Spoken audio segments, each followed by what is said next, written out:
আমাদের সঙ্গে রয়েছেন বাংলাদেশের বিশিষ্ট আইনজীবী নিঝুম মজুমদার। দাদা, এই যে ইমেলগুলো আমরা দেখালাম, আমি আরও একবার প্রোডাকশন টিমকে বলবো সেই ইমেলগুলো দেখানোর জন্য। এবং এখান থেকেই একটা প্রশ্ন উঠে আসছে যে তাহলে কি বাংলাদেশের পরিস্থিতি সিরিয়ার মতো, এবং পরিণতি কি সেই সিরিয়ার মতোই হবে? ঢাকা কি তাহলে হারিয়ে যাবে এই পৃথিবীর মানচিত্র থেকে? আমি জানি না যে আপনি এই ইমেলের সাথে আরো কয়েকটা কার্ড এসেছিল, এই কার্ডগুলো আপনি পেয়েছেন কিনা। যে এই কার্ডগুলো আমার কাছে খুবই ইন্টারেস্টিং মনে হয়েছে। আপনি তাদের দাবি সম্বলিত কিছু কার্ড আছে, যেমন এখানে বলা হয়েছে যে বাংলাদেশে হিন্দু, বৌদ্ধ, খ্রিস্টানদের সকল ভিন্ন ধর্মের মানুষ এবং পাহাড়ের নৃগোষ্ঠীদের তাওহীদ ও ইসলামের ছায়াতলে আনা, আর যারা রাজি হবে না তাদের সম্পত্তি খলিফার মালিকানায় নিয়ে তাদেরকে দেশ ছাড়া করা হবে। তবে খলিফার মাধ্যমে ইসলামের আইন যথাযথভাবে মেনে তারা দেশে থাকতে পারবে। সেক্ষেত্রে খলিফার দ্বারা নির্ধারিত হারে জিজিয়া কর দিতে হবে। অর্থাৎ যারা হিন্দু আছে, বৌদ্ধ আছে, খ্রিস্টান আছে, তাদেরকে স্পেশাল ট্যাক্স দিতে হবে বাংলাদেশে থাকতে হলে। আপনি চিন্তা করে দেখেন, এইটা তাদের একটা চাওয়া। তারা এটা বলেছে খিলাফতি রাষ্ট্র আগেই আমেরিকা, ইন্ডিয়া এবং ইসরায়েলকে সতর্ক করে দিচ্ছে এই তিন দেশ খেলাফতে বাধা দেওয়ার চেষ্টা করবে, এবং সেটার চেষ্টা করলে তাদের দেশের ভেতরেও জাহান্নাম বানিয়ে দেওয়া হবে। অর্থাৎ ভারত, আমেরিকা, ইসরায়েল তাদের দেশকেও আপনার এরকম জাহান্নাম বা নরক এটা বানিয়ে দেওয়া হবে যদি তারা এই খিলাফতের বিরুদ্ধে থাকে বা খিলাফত নিয়ে তারা কোনো ধরনের ভিন্ন মত প্রকাশ করে। তারপরে তারা এখানে বলেছে যে হাসিনা এদেশের নারীদের দৌরত্ব অন্য পর্যায়ে নিয়ে গিয়েছে। হাসিনা নারীদেরকে বেহায়া ও বেয়াদব বানিয়ে দিয়েছে। নারীদের কাজকর্ম প্রভাব সমাজে অপবিত্র, কলুষিত হচ্ছে। নারীদের শিক্ষার নামে দৌরাত্ম্য বন্ধ করতে হবে। তাদেরকে ঘরের বাইরে কোনো কাজের অনুমতি দেওয়া হবে না। অর্থাৎ নারীরা দেশে, প্রোডাকশন টিমকে, দাদা একটু আমাদের সঙ্গে থাকুন, আমি প্রোডাকশন টিমকে এই মেলটা আরেকবার দেখাতে বলবো। হ্যাঁ, ফটো কার্ড গুলো যদি একটু দেখান তাহলে দর্শকরা দেখতে পাবে। এদেরকে দেখে আপনার মনে হতে পারে যে উন্মাদ মনে হয় এর থেকে ঠিক মানে চিন্তা করতে পারে।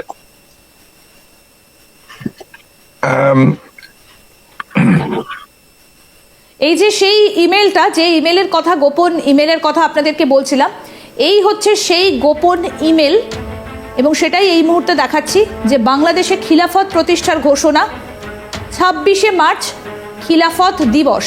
দেখুন দাদা, এই যে এই ইমেলটা, আমি যে প্রশ্নটা আপনাকে করেছিলাম, যেই ইমেলটা যারা করেছেন তাদের উদ্দেশ্যটা কি? বাংলাদেশকে সিরিয়া বানিয়ে ফেলা? একদম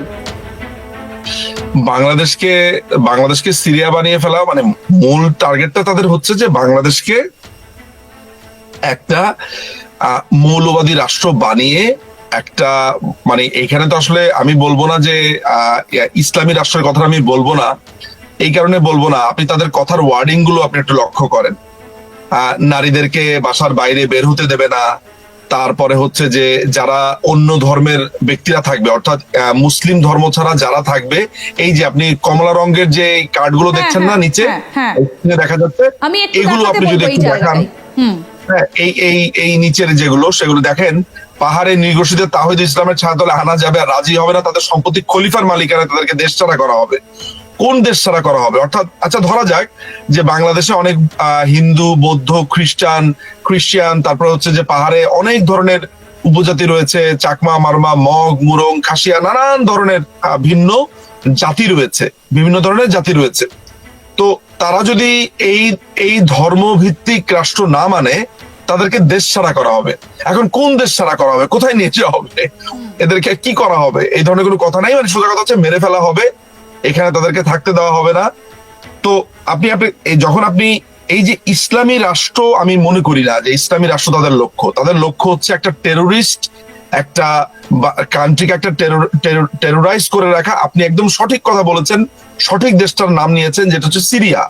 অর্থাৎ এখানে কোনো নীতি বা নৈতিকতার এখানে ধারা হচ্ছে না। এখানে এই রাষ্ট্রটাকে একটা ব্যর্থ রাষ্ট্র, এই রাষ্ট্রটাকে একটা সন্ত্রাসী রাষ্ট্র হিসেবে সারা পৃথিবীর সামনে দেখানো, এইটা হচ্ছে মূল উদ্দেশ্য।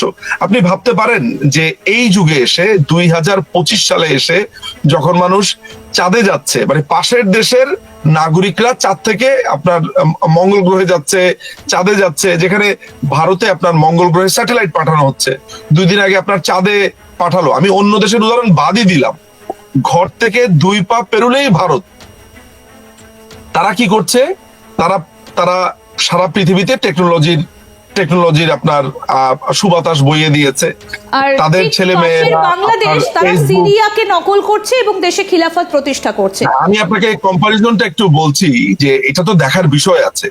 পাশের দেশ ভারতের একজন সন্তান আপনার গুগলের প্রধান হচ্ছে, ফেসবুকের প্রধান হচ্ছে, পৃথিবীর বড় বড় টেক জায়ান্ট যারা আছে তাদের প্রধান হচ্ছে, সেখানে কাজ করছে। আর অথচ বাংলাদেশের কিছু কিছু সন্তানেরা, ইয়েস বাংলাদেশেরও অনেক সন্তানেরা আপনার নাসা থেকে শুরু করে বিভিন্ন জায়গাতে আছে, কিন্তু মূল জায়গাটা কি? ভারতে কি এই জিনিসটা আপনি কল্পনা করতে পারেন? কিংবা আমেরিকাতে কি আপনি এই জিনিসটা কল্পনা করতে পারেন? বা ইংল্যান্ডে?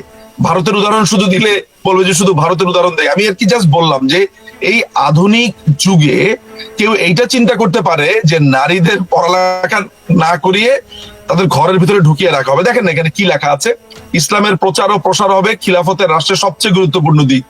রাষ্ট্রীয়ভাবে ইসলাম যত দ্রুত প্রচার করা হবে রাষ্ট্রের প্রথম কাজ। এটার উপায় নিয়ে গবেষণা হওয়ার পাশাপাশি যারা সবচেয়ে বেশি শ্রম দেবে তাদের রাষ্ট্র পুরস্কৃত করবে। আমার কথা হচ্ছে যে বাংলাদেশে প্রায় 90% উপরে মুসলমান।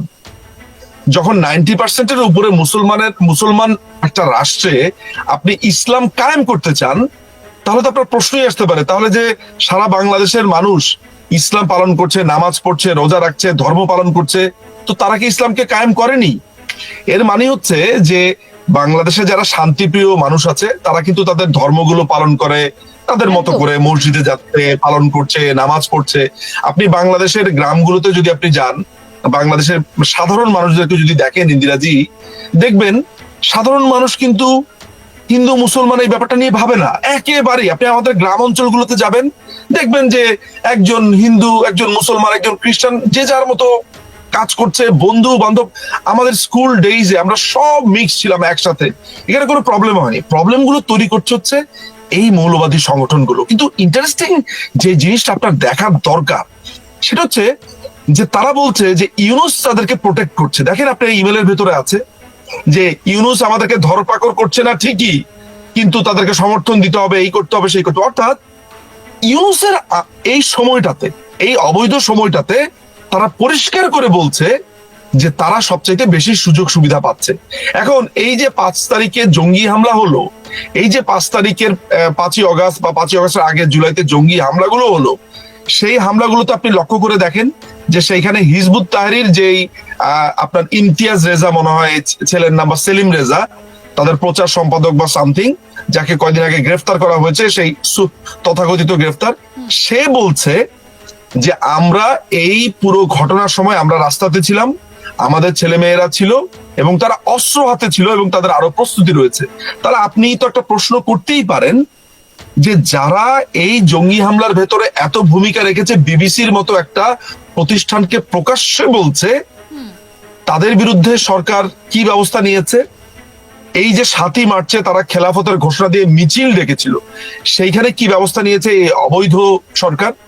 তার মানে হচ্ছে যে আমাদের যে এই কনসেপ্ট গুলো আছে, যে আমাদের জাতীয় জীবনে প্রত্যয়গুলো আছে, যেমন 26শে মার্চ, 21শে ফেব্রুয়ারি আমাদের মাতৃভাষা দিবস বা ভাষা দিবস, 26শে মার্চ আমাদের স্বাধীনতা দিবস, 16ই ডিসেম্বর আমাদের বিজয় দিবস, হ্যাঁ, মানে এগুলো এই যে সবটাই বাংলাদেশ 7ই থেকে মার্চ, এবার মুছে ফেলা হবে।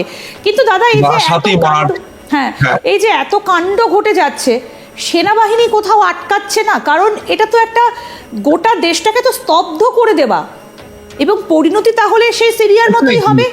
আমেরিকা তাহলে শেষ করে দেবে ঢাকাকে। দেখুন, আমরা কথায় কথায় একটা জিনিস বলি, সেটা হচ্ছে যে সেনাবাহিনীর কাজ হচ্ছে দেশের সার্বভৌমত্ব রক্ষা করা, তাই তো? আমি যদি এই সার্বভৌমত্ব শব্দটাকে একটু ভাঙি বা একটু বোঝার চেষ্টা করি এই জায়গাতে, সার্বভৌমত্বটা কি? সার্বভৌমত্ব কি আপনার দেশের কোনো দেশকে কোনো বহিঃশত্রু আক্রমণ করলে তাকে রক্ষা করাটাই সার্বভৌমত্ব? দেশের ভেতরে থেকে যারা দেশকে ক্রমাগতভাবে অস্বীকার করছে, দেশের মুক্তিযুদ্ধকে, মুক্তবুদ্ধিকে, দেশের সংবিধানকে, আপনার বাইরের শত্রুর দরকার নেই তো। কেউ যদি বলে যে আমি এই সংবিধান মানি না, পুড়িয়ে দেব, আমি ক্যান্টনমেন্ট পুড়িয়ে দেব, আমি এই রাষ্ট্রকে ভেঙে দিব, 16ই ডিসেম্বর মানি না, এরকম প্রকাশ্যে, এই যে ব্যারিস্টার ফুয়াদ নামে এক লোক আছে, সে প্রকাশ্যে বলছে আমি 16ই ডিসেম্বর মানি না, আমি ক্যান্টনমেন্ট উড়িয়ে দিব, তারপরে সারমেয় বলে আপনার অভিহিত করছে সেনা প্রধানকে। এগুলোতে কমপ্লিটলি আমাদের আইন অনুযায়ী, অর্থাৎ আমাদের যে পেনাল কোডের 120, 123, 124, 122 এগুলো অনুযায়ী বা 124 এর অনুযায়ী এগুলো রাষ্ট্রদ্রোহিতা। তো এগুলো তো আমাদের সার্বভৌমত্বের উপর আঘাত। এইটাকে সেনাবাহিনী প্রোটেক্ট করা তো তাদের ফার্স্ট জব। কিন্তু আমি এখন সেনাবাহিনীর নামে কিছু যখন বলবো তখন এই জায়গাকে আপনার কাট করে এটা অনলাইনে ছেড়ে বলবে দেখুন নিঝুম মজুমদার সেনাবাহিনীর বিরুদ্ধে বলছে, নিঝুম মজুমদার এটা বলেছে। আমি তো 5ই অগস্টের পরে এটাকে পূর্ব পাকিস্তান বলি। এবং সেনাবাহিনীর যেই অসীম ব্যর্থতা, আপনি জানেন যে সেনাবাহিনীর জন্য সবচাইতে অপমানের, একজন অফিসারের জন্য অপমানের বিষয়টা কি? অপমানের বিষয় হচ্ছে তাকে যখন নেওয়া হয়, আমি জানি না আপনারা জানেন কিনা, তার যে র্যাঙ্ক ব্যাচটা আছে এটা কিন্তু ছিঁড়ে ফেলে, টান দিয়ে ছিঁড়ে ফেলে। এটা হচ্ছে ওর শাস্তির লাস্ট পার্ট।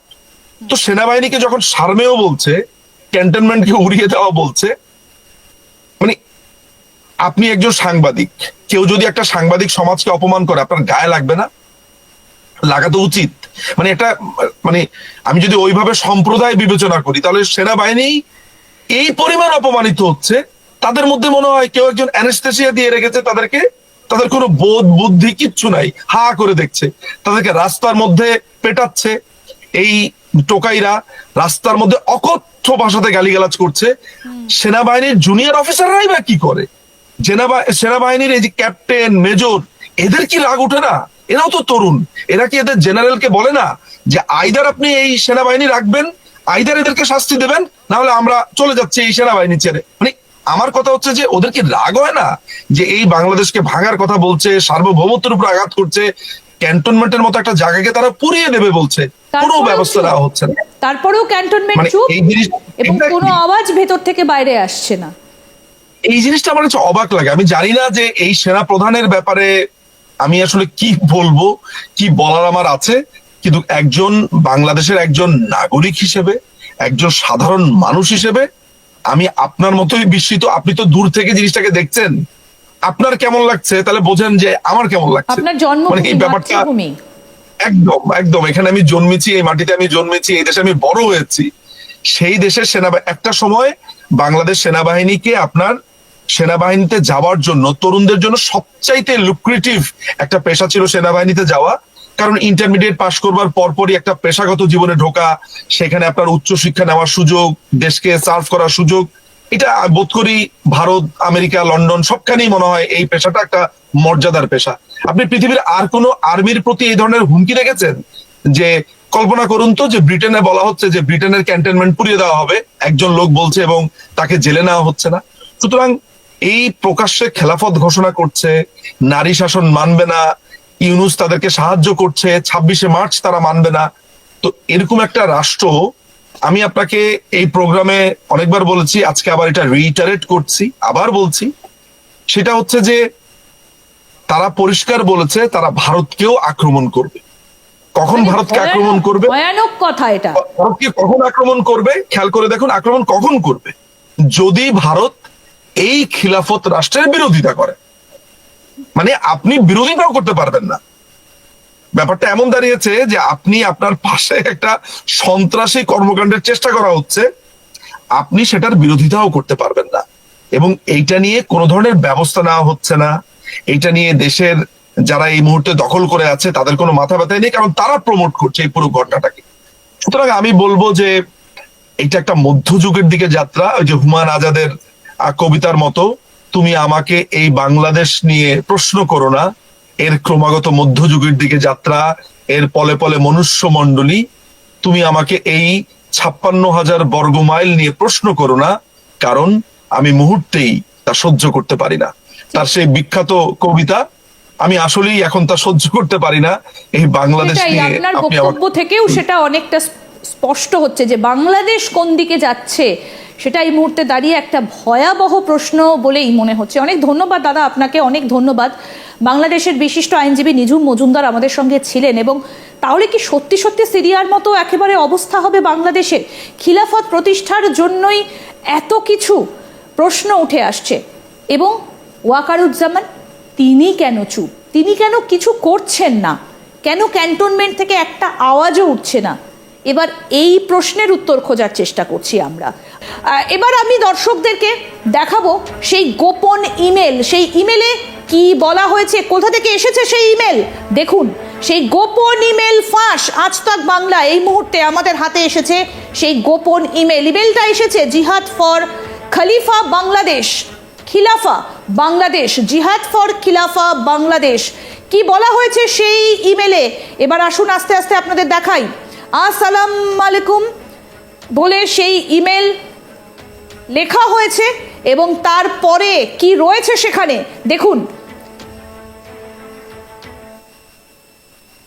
বাংলাদেশে খিলাফত প্রতিষ্ঠার ঘোষণা, 26শে মার্চ খিলাফত দিবস। আপনারা নিশ্চয়ই জানেন 26শে মার্চ দিনটা বাংলাদেশে কেন এতটা গুরুত্বপূর্ণ। কাফেরি গণতান্ত্রিক ব্যবস্থা থেকে বাংলাদেশকে ইসলামিক খিলাফতি ব্যবস্থায় নিয়ে আসা এখন সময়ের ব্যাপার। হাসিনাকে সরিয়ে সব থেকে গুরুত্বপূর্ণ কঠিন কাজ করার মাধ্যমে আমরা শক্তি এবং সক্ষমতা দেখিয়েছি। আমাদের সঙ্গে ছিলেন কারা কারা ছিলেন, আসুন কারা কারা ছিলেন সেটা এবার আপনাদের দেখাবো। এর পরের পেজে কি রয়েছে সেই ইমেলের বাকি অংশটা আসুন আপনাদের দেখাই যে কারা কারা রয়েছেন সেখানে। সেখানে রয়েছেন হাসিনাকে এবং হাসিনার পুলিশ ও সেনাবাহিনীকে পরাস্ত করেই আমরা সব কিছু করেছি। এরকম কঠিন কাজটা আমরা করে দেখিয়েছি, আমাদের কেউ ভালোবেসে পথ ছেড়ে দেয়নি, আমরা করে দেখিয়েছি এবং দেখার বাকি স্টেপগুলো আরও অনেক বেশি সহজ। খুব দ্রুতই খেলাফত অফিসিয়ালি প্রতিষ্ঠিত হতে যাচ্ছে, সময় অতি নিকটে। আপনাদের আনন্দের সংবাদ জানিয়ে রাখছি। আমি দেখাচ্ছি এই মুহূর্তে সেই গোপন ইমেল, আপনারা দেখুন এই গোপন ইমেলে কি বলা হয়েছে। আমি নিঝুমদার কাছে যাব। নিঝুমদা, আপনি শুরুতে আপনার কাছে জানতে চাইব এই খিলাফত আসলে কি? আপনাকে অনেক ধন্যবাদ। খিলাফতের একটা মানে প্রাথমিক মিনিং হচ্ছে যে মুসলমানদের পবিত্র গ্রন্থ কোরআন শরীফ এবং আরেকটা আছে যে প্রফেটের যেই তার যে বিভিন্ন বাণী সম্বলিত তার যে সাহাবারা বিভিন্ন ধরনের তার বক্তব্যগুলোকে নিজেরা প্রকাশ করেছেন, সেই হাদিস সেই হাদিসের আলোকে, অর্থাৎ কোরআন এবং হাদিসের মৌলিক যে নীতিগুলো আছে সেই নীতি অনুযায়ী আপনার রাষ্ট্র পরিচালনা করবে এবং পুরো সমগ্র পৃথিবীর যেরকম আপনার ইসলামী শাসন ব্যবস্থাতে চলতো যে একজন খলিফা থাকবে, একজন প্রধান ইমাম থাকবে, এইভাবে একটা রাষ্ট্র পরিচালিত হবে। এটাই হচ্ছে খিলাফত। অর্থাৎ মূল কথা হচ্ছে যে কোরআন এবং হাদিস বা সুন্নত যেটা আছে সেই অনুযায়ী রাষ্ট্র চলবে, এটা হচ্ছে মূল পরিকল্পনা। আপনি যেই খিলাফতের যেই ইমেল গুলো দেখালেন খিলাফত প্রতিষ্ঠার জন্য, জানতে চাইবো যে যারা পাঠিয়েছে এরা কারা? এটা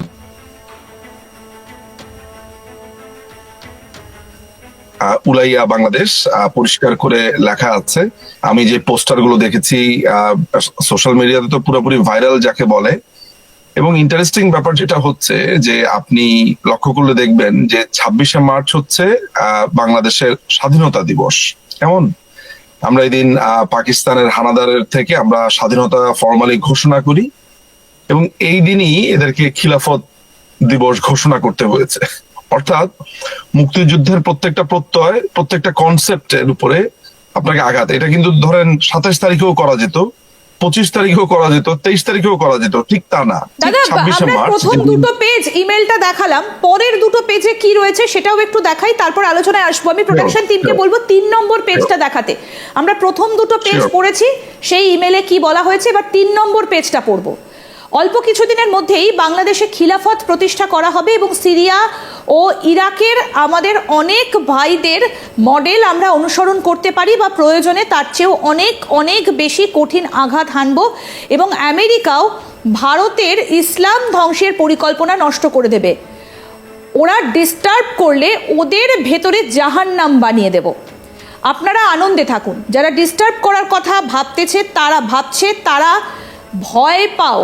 ইসলামী যোদ্ধারা কোনো কিছু ভয় পায় না। তোমরা যারা আনন্দের সাথে গ্রহণ করতে চাচ্ছ না বা সাহায্য না করার কথা ভাবছো, তারা ভয়ে থাকা শুরু করো। আমাদের শক্তি সম্পর্কে তোমাদের ধারণা নেই এবং আমাদের সংখ্যার খুবই সামান্য একটা অংশ তোমরা দেখেছো। এবং তার সঙ্গে আরও যে সমস্ত বিষয়গুলো আমরা দেখতে পাচ্ছি যে ইমেলটার মধ্যে রয়েছে, আসুন এবার সেগুলো একটু আপনাদেরকে দেখাই। 4 নম্বর পেজে এবার আমরা যাব, সেখানে কি বলা হয়েছে দেখুন। সেখানে বলা হয়েছে, প্রিয় জিহাদি ও সংগ্রামী ভাইয়েরা, আপনারা সেই সংকেতের অপেক্ষায় ছিলাম। সেই সংকেত আজ 26শে মার্চ রাষ্ট্রীয়ভাবে জানান দেওয়া হলো। আজ 26শে মার্চ, আজ বাংলাদেশের খেলাফত দিবস। এই ভূখণ্ডকে খলিফার ভূখণ্ড ঘোষণা করা হলো।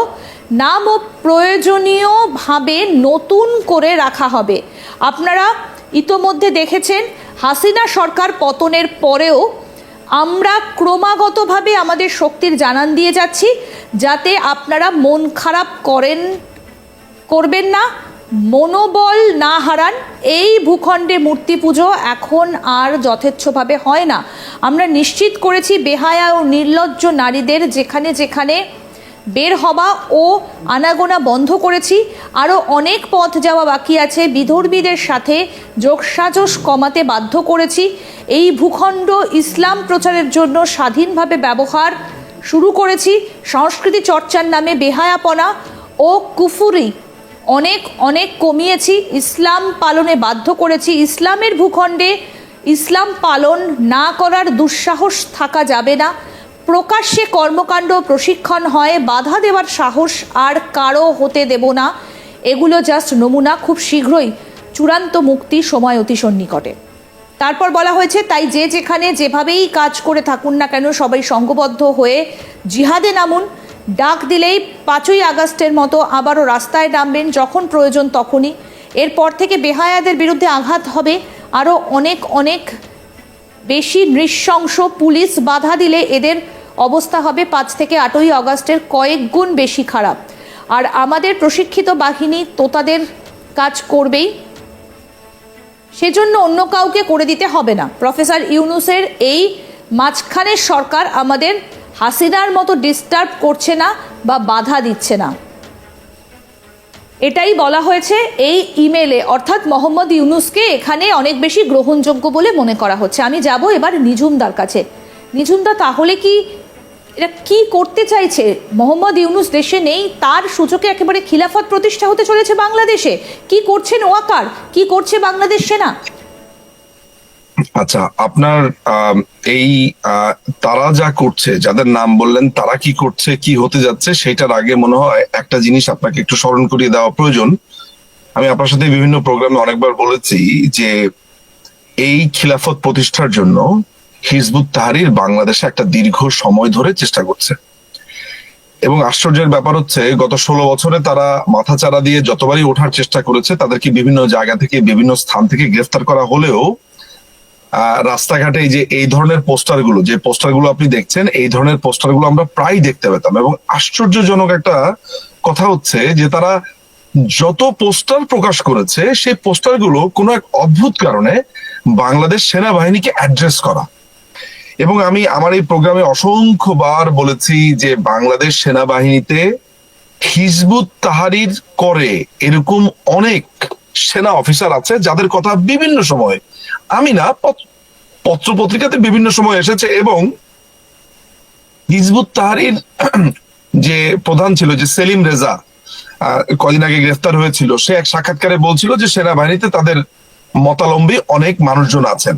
এখন সেটা সত্যতা নিরূপণ করা তো আমার পক্ষে সম্ভব না, কিন্তু এই ব্যাপারগুলো যখন পত্রিকাতে, ম্যাগাজিনে, জার্নালে, আলাপ আলোচনাতে আসে, তখন জিনিসটা খুবই কনসার্নের হয়ে দাঁড়ায় আমাদের জন্য। ডেফিনেটলি কিছু অংশ বা কিছু ব্যক্তি, পুরো সেনাবাহিনী নয়। আচ্ছা, নাম্বার 1। নাম্বার 2 হচ্ছে যে এরা পুরো জিনিসটা কি চাচ্ছে। আপনি আমাকে একটা কথা জিজ্ঞেস করেছিলেন, আপনার হযরত মুহাম্মদ সাল্লাল্লাহু আলাইহি সাল্লামের মৃত্যুর পর আপনার হযরত আবু বকর, তারপরে হযরত উমর, হযরত ওসমান এবং সবশেষে কুসম্মত হযরত আলী, আমি যদি ক্রোনোলজি ভুল না করে থাকি, এরপরে কিন্তু এই যে তারা যে 4 জন ছিলেন, তারা এই আপনার ইসলামের মূল নীতি যেটাকে বলে হাদিস এবং কোরআনের এই জিনিসগুলোকে মেনটেন করেই ওনারা কিন্তু সেই সময় আপনার রাষ্ট্র পরিচালনা করেছে। পরবর্তী সময় আপনার মুয়াবিয়া নামে যে শাসক ছিলেন, তার ছেলে ইয়াজিদ তাকে আপনার শাসন ক্ষমতাতে অধিষ্ঠিত করবার মাধ্যমে যেটা হয়, এই খিলাফতের যেই পুরো ধারাটা সেটা আপনার শেষ হয়। পরবর্তী সময়ে নানান সময়ে ইয়াজিদের পরবর্তী সময় যারা এসেছিল তারা এই খেলাফতের অংশ হিসেবে নিজেদেরকে ঘোষণা করেছিল। সর্বশেষ আপনার উসমানীয় আপনার বা অটোমান সাম্রাজ্যের নাম আপনি সম্ভবত শুনেছেন। এইটার আপনার পতন হয় আপনার কামাল আতাতুর্ক 1924-এ, কেমন এইটার শেষ হয়। এবং এরপর থেকে আসলে খেলাফতের, যদিও পৃথিবীতে খুব সম্ভবত 50টার উপরে এখনো ইসলামী রাষ্ট্র রয়েছে যারা ইসলাম বা আপনার ইসলামের মূলনীতিকে তাদের রাষ্ট্র পরিচালনার মূলনীতি হিসেবে ব্যবহার করে। সে যাক, একটা দীর্ঘ সময় আপনি জানেন যে বাংলাদেশ যখন পূর্ব পাকিস্তান এবং পশ্চিম পাকিস্তান ছিল, সেই সময়টাতেও কিন্তু কোনোভাবেই পুরো পাকিস্তান আসলে ইসলামিক রাষ্ট্র ছিল না। বাংলাদেশ যখন স্বাধীনতা লাভ করলো, বাংলাদেশ একটি সেকুলার রাষ্ট্র হিসেবে আবির্ভাব ঘটলো। বাংলাদেশ একটি ধর্মনিরপেক্ষ রাষ্ট্র, যে রাষ্ট্র প্রত্যেকটা ধর্মকে সমান মর্যাদা দেবে, এই ধরনের একটা মূলনীতি নিয়ে রাষ্ট্রটা গঠিত হলো। মুক্তিযুদ্ধ সে কারণেই হয়েছে। কিন্তু আশ্চর্যজনক ব্যাপার হচ্ছে যে পাকিস্তান কিন্তু পরবর্তী সময় একটা ইসলামিক রিপাবলিক হিসেবে সেখানে পরিগণিত হয় এবং ইসলামিক রিপাবলিক হিসেবেই তাদের আত্মপ্রকাশ ঘটে। এই লম্বা সময় ধরে বাংলাদেশকে মুসলিম শাসন ব্যবস্থাতে আনার জন্য বেশ কিছু গোষ্ঠী কাজে লেগে পড়ে এবং 1988 সালে একটা সময় যখন জেনারেল এরশাদ, ক্ষমতা দখলকারী আরেক স্বৈরাচার, সে আপনার ইসলাম ধর্মকে রাষ্ট্র ধর্ম হিসেবে গণ্য করে সেটা আমাদের সংবিধানের ভেতরে ঢুকিয়ে দেয় এবং এটা নিয়ে প্রচুর কথাবার্তা হয়। সেই সময়টাতে 71-এর যে পরাজিত শক্তিরা ছিল আপনার এই জামাতে ইসলামী, পিডিবি, মুসলিম লীগ, তারা বাংলাদেশকে একটি ইসলামিক রিপাবলিক হওয়ার আপনার জন্য মিছিল মিটিং এগুলো করতে থাকে। ইতিহাসটা এই কারণে আপনাকে আমি বললাম, সেটা হচ্ছে যে বাংলাদেশ স্বাধীন হওয়ার পর যখনই এই মৌলবাদীরা মাথাচাড়া দিয়ে উঠেছে, ততদিনই তারা চেয়েছে যে বাংলাদেশকে একটা খেলাফতের আন্ডারে, বাংলাদেশকে একটা ধর্মীয় আবরণের আন্ডারে আনবার জন্য। এইটার কিন্তু এই যে লম্বা সংগ্রামের কথা বলছি বা লম্বা প্রস্তুতির কথা বলছি, হালে একেবারে শেষ দিকে আমরা এখন দেখতে পাচ্ছি অন্যান্য অনেক দলের সাথে সবচাইতে বেশি যাদেরকে দেখতে পাচ্ছি যারা আসলে খুন খারাপি যেহেতু এটার সাথে জড়িত, নানান ধরনের মৌলবাদী আচরণের সাথে জড়িত, তাদের মধ্যে আমরা দেখতে পেয়েছি জেএমবি কে, জামাতুল মুজাহিদিন বাংলাদেশকে দেখেছি, আমরা আনসার আল ইসলামকে দেখেছি, আমরা হিজবুত তাহরিরকে দেখেছি। এই ধরনের গোষ্ঠীগুলোকে আমরা পরিষ্কার 26শে মার্চটাকে কেন বেছে নেওয়া হলো এই খিলাফত দিবস হিসেবে? 26শে মার্চের দেখুন মানে ব্যাপারটা, এই দিনটার গুরুত্ব রয়েছে বলেই কি এই দিনটাকে বেছে নেওয়া হলো? একদম একদম। যেই দিনটাকে আমরা বলি যে আমাদের স্বাধীনতা দিবস বা বাংলাদেশের ফর্মালি বাংলাদেশের সূচনা, অর্থাৎ 26শে মার্চের 26শে মার্চের প্রথম প্রহর থেকে বাংলাদেশ রাষ্ট্র কিন্তু একটা স্বাধীন রাষ্ট্র। এরপরে সেখানে যারা বাংলাদেশকে আক্রমণ করেছে তারা দখলদার বাহিনী। Simple as that. আন্তর্জাতিক আইন অনুযায়ী, আপনার যে কোনো আইন অনুযায়ী এটা হচ্ছে আইনি কাঠামো।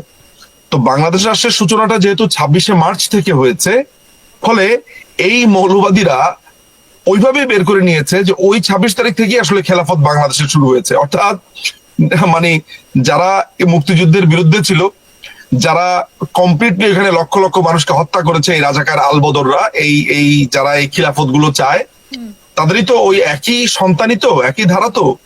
যারা বাংলাদেশের বিরুদ্ধে ছিল তারা এসে ওই দিনটাকে আবার তাদের দিন বলে অভিহিত করছে। মানে ব্যাপারটা এমন যে জামাতে ইসলামী প্রায় এখন যেটা করে, আপনার 16ই ডিসেম্বর যখন আসে, 26শে মার্চ যখন আসে, তখন তারা বলে, তারা এই ধরনের বাণী দেয়, বাংলাদেশকে কি আমরা স্বাধীন করেছি এই অবস্থার জন্য? যারা বাংলাদেশের বিরুদ্ধে ছিল, যারা পাকিস্তানি হানাদারের বিরুদ্ধে থেকে আমাদেরকে লক্ষ লক্ষ মানুষকে খুন করেছে, তারা এখন এই সময় এসে বলছে আমরা কি তাহলে স্বাধীনতা এনেছি এই কারণে? আমরা কি স্বাধীনতা এনেছি?